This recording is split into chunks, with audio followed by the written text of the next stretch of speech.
Good morning students. Today we are going to continue the topic, that is student t-test. We know that student t-test, it was named after the W.S. Gossett, you know it, W.S. Gossett, and whose pen name was student. So he was known as a student, or whose pen name was Gossett, pen name was student, or pet name was student. That's why he named it as student t-test. And you know that this t-test is used with a very small samples, that is n should be less than 30. So you can say that the number of samples should be less than 30. So this formula is applied where the sample size is small. When the sample size is large, then we can say that Z test is performed. So for the small sample, T test is performed, and for the large sample, we can say that the Z test is performed.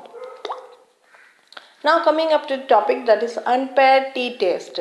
So where they are applied first? So it is applied to the unpaired data of independent observation. So here the data are unpaired.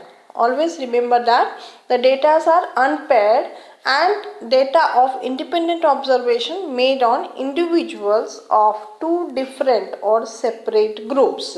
So here you can find out the data is first they are unpaired, and here the two individual groups are present, or the sample drawn from the two population to test if the difference between the mean is real, or it can be attributed to sampling variability, such as between the means of control and the experimental group. So you can, from this all above, we can say that unpaired test is applied where the number of observation is unpaired or it's not paired, and here two different samples or groups are taken together. So first, for calculating the unpaired t-test, we know that the type of the test may be two types. You know that is unpaired t-test and as well as the paired t-test. So today we are going to deal with the unpaired t-test. So first we have to put forward the null hypothesis. So null hypothesis can be denoted by HO. So what is null hypothesis? There is no real difference between the mean of two samples. हम इधर पे क्या null hypothesis लेते हैं कि दोनों sample में कोई भी difference नहीं है. So there is no real difference between the means of two samples. किसका difference? तो mean का difference. So consider if one sample mean is, consider if it is 50 and one sample mean is 48. So this is sample 1 and this is sample 2. So we can say that by means of taking the null hypothesis, हम ये assume करते हैं there is no difference between the means, real mean difference between the means of two samples. दोनों sample के mean में कोई difference नहीं है, ऐसा हम नल हाइपोथेसिस में assume करते हैं. Next, we have to, how it is carried out. ये जो unpaired t-test है कैसे carry out किया जाता है, तो we have to follow certain steps in order to calculate the unpaired t-test. So first we have to do is that we have to take out the mean of two samples, 1 and 2 are calculated. So first we have to find out the mean. So first we have to find out the mean of both the samples. हमारे पास दोनों sample है, दोनों observation के, दोनों samples के हमें mean निकालना पड़ेगा. Consider if the first sample is x1 and the x or the next sample is y. So we have to take out the mean of x as well as y also. Next is that the observed difference between the mean of two samples is calculated. We have to find out the difference between the mean of the two samples. Next we have to find out the standard error. The standard error of difference between the two mean is calculated. So these are only the steps which we have to follow for the unpaired t-test. So first we know that mean of two samples. Consider the first one is x1 bar and another mean is x2 bar. Of these are the two samples, x1 bar as well as the x2 bar. So first we have to find out the mean of the two samples 1 and 2, that is x bar of first sample and x2 bar of the second sample. Next, you know that we have to find out the observed difference between the means of two sample is calculated. So how it can be calculated? It can be calculated by means of x1 bar minus x2 bar absolute value. So this is how it's calculated, the second step. So we have to observe the difference between, we have to find out the difference between the means of two samples is calculated. And third step, you know it, that is the standard error of difference between the two means is calculated. So how it can be calculated? That is SE is equals to square root of 1 by n1 plus 1 by n2. So this is how the standard error is calculated. That is square root of 1 by n1 plus 1 by n2. So here is the formula for the standard error. So standard error is written in this way. So this is how the standard error is written in the form of symbol. So standard error is equals to plus and minus whole square root of summation of d1x square.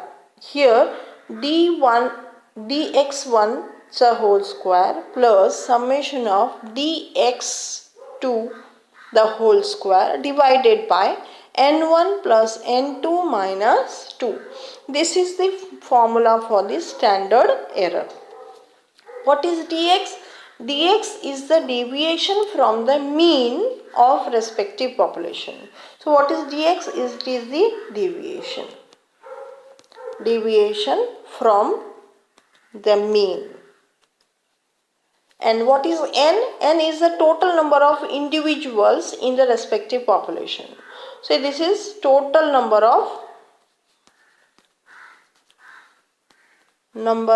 individuals in the population, and summation, this is sigma or summation symbol, it is nothing but the standard deviation. Now this is the third step which is to be followed. So you know the first step, you know the second step, you know the third step, that is standard error. So we have calculated the standard error. Next, fourth step, T is calculated. So how T is calculated? Therefore, T is equals to x1 bar, mean of x1 minus mean of the second sample divided by the standard error. This is the fourth step. And next we have to find out the DF. So how DF can be calculated? DF is equals to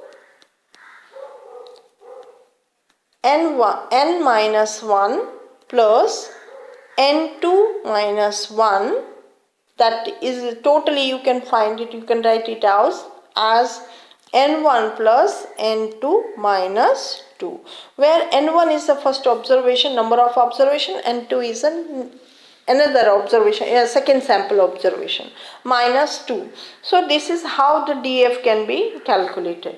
So we have calculated standard error, we have calculated the T value. You know that how to calculate the T value? T value is equals to x1 bar minus x2 bar divided by standard error. So we have calculated the T value, we have calculated DF. Now it's the time for the conclusion. So if the calculated value is compared with the tabulated value, so certain tabulated value is given, that is 5% significance level पे एक tabulated value दिया रहता है. that is considered to be the highest value. So if your calculated value is compared with the tabulated value, if the calculated value is greater, if your value, calculated value, it is greater than the value which is given in the table at 0.05 per 0.05 significance level or you can say that 5% significance level, then the null hypothesis is rejected. So null hypothesis is rejected. So when the null hypothesis is rejected, when the calculated value is greater than the tabulated value at 5% significance level, then we can say that the null hypothesis is rejected and the alternative, दूसरा जो alternative hypothesis हमने consider किया था, that is accepted. So this is the way of writing the conclusion. So here one example is given. So I would like you to solve this example. I am just giving you a clue. So we are going to solve an example of unpaired t-test. So here by the seeing just the tabulated value, this is the table, we can say that the given data is the unpaired t-test. Okay. So one example is given. So we are going to solve this example and try to find out what is the student t-test or unpaired t-test. So what does the example says? In the nutritional study, 13 children were given the usual diet plus vitamin A and D tablet. So 13 children were given the diet, usual diet, plus they are given the tablets of A and D. Okay, while the second comparable group, so this is the 13 children, this is one group, another group of 12 children. Here we can say that B group, here we can find out there are 12 children. And in case of the first group, we can find out there are 13 children. So altogether in the first group where the usual diet plus vitamin A and D both are given here. But in the second case, second group, we can find out there are 12 children. So here 12 children were given the usual diet. They are just given the usual diet. So you can say that 13 children were given the diet, usual diet plus vitamin A as well as the vitamin D. And the 12 children, they are given only the diet. Okay. So after 12 months, after giving these facilities, after 12 months, it was observed that the gain in the weight in pounds was noted. बच्चों के growth में कुछ तो gain in the wait हुआ होगा और and that weight was noted and that is given in the table. So these are the weight of the different students after giving the doses. Can you say the vitamin A and D were responsible for these differences? So what they are asking is that is the doses of vitamin A and D is responsible for the difference? So is there effect of vitamin A and D is present or not? That we have to analyze it. So these two examples is given, that is unpaired. This is an example of unpaired t-test. T-test. Okay. Next, how to calculate or make the solution is that first we have to put forward the null hypothesis.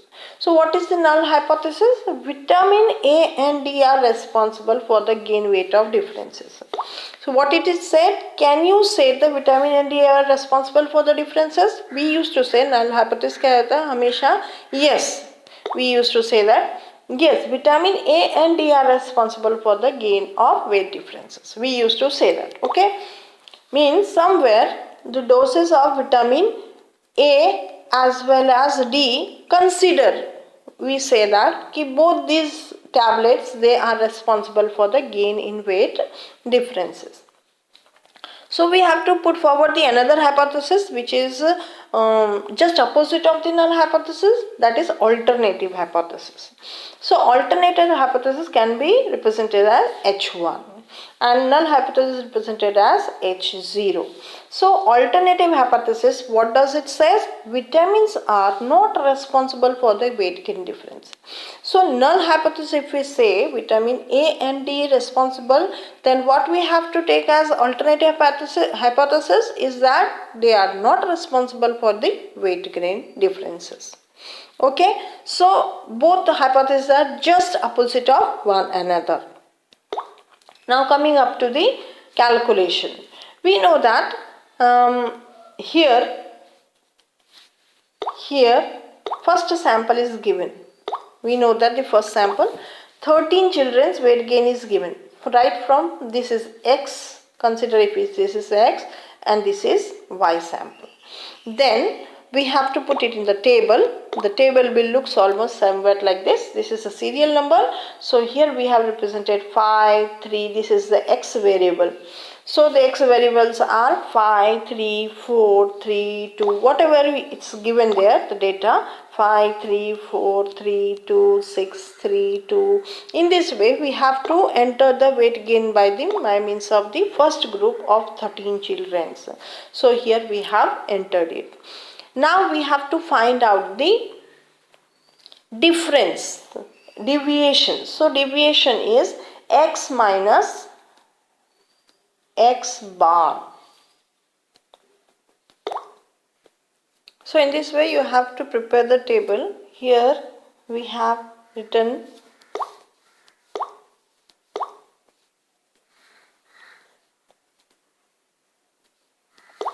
so here we have taken the group A, that is consisting of the 13 children, and here this is the group B. So it is consisting of 12 children and the weight gain is given over here. So this is the Y data where summation of all the data is 30 and here the summation of all the weight gains, that is 52. We know that we have to find out the mean. So in order to find out the deviation, we have to subtract from the X variable, we have to subtract the mean. So 52 divided by 13 will gives you the 4. So what is the mean? Mean X1 bar, that is X bar, is equals to 4. So from each variables we are going to subtract the mean. So 4 minus 4 equals to 0. Similarly 3 minus 4 equals to minus 1. Similarly 2 minus 4 equals to minus 2. Similarly we have to calculate the whole data till here. Okay. Next we have to find out the D, that is X minus X. This is X minus X2 bar, that is D1 whole square.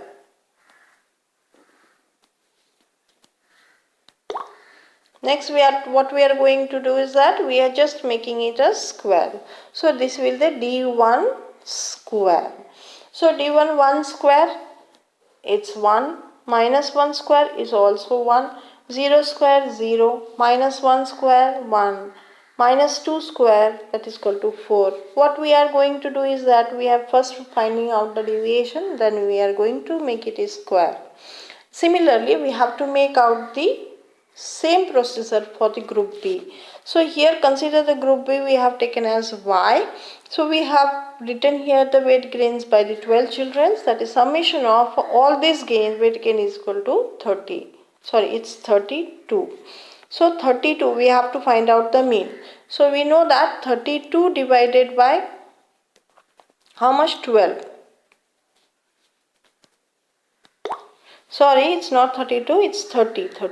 Sorry, 30. So 30 divided by 12 which gives you the 2.5. So here we get the mean value, y minus y bar, that will be the deviation. So deviation, we call it as d2. So here 1 minus the given variable, that is observation, minus the mean, that is equal to 1 point minus 1.5. So we have to make it a square. So y minus y bar, y minus y bar square, we have to make it a square. We have y minus y by square. So whatever the answer we used to get over here, we just have to make it a square. So minus 1.5 will gives you 2.25. Similarly, we have to find out the whole thing. So now you have to solve the rest of the answer and you have to find out the t value. So try to find out. If it is not possible, we are going to solve it tomorrow. Thank you for watching.